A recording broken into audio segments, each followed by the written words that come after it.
গুলি, তৃণমূলের এজেন্টকে তারা, প্রাণ ভয় বহুতল থেকে ঝাঁপ পড়ে গিয়ে মৃত্যু হলো বেলেঘাটার তৃণমূল এজেন্টের। দুর্ঘটনার জেরে মৃত্যু দাবি পুলিশ সূত্রে।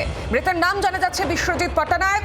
অভিযোগ, রাতে আনুমানিক 10:30 নাগাদ বাড়িতে 25 জন লোক জড়ো হয়েছিল এবং তার আগে বাড়ির মেইন গেট, লোহার গেট হিচড়ে উপড়ে ফেলে দেওয়া হয়, এমনই অভিযোগ সামনে উঠে আসছে। আর বিস্তারিতভাবে জানি গোটা বিষয়টা নিয়ে, সঙ্গে রয়েছেন প্রতিনিধি অয়ন ঘোষাল। অয়ন, ঠিক কি হয়েছিল, কি জানা যাচ্ছে?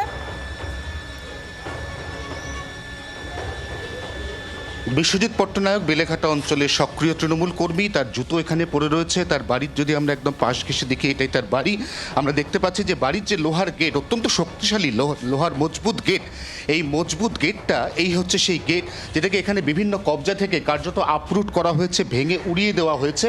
এবং তারপর এই বাড়িতে অন্তত 25 যুবক জড়ো হয়েছিল। রহস্যজনকভাবে রাত ঠিক 10:30 নাগাদ এই জায়গা, সেখানে বিশ্বজিৎ পট্টনায়কের নিথর দেহ পড়ে থাকতে দেখা যায়। তাকে সঙ্গে সঙ্গে বাড়ির লোক উদ্ধার করে এনআরএস মেডিকেল কলেজ হাসপাতালে পাঠান। চিকিৎসকরা তাকে মৃত বলে ঘোষণা করেন। আজ দেহের ময়নাতদন্ত হবে।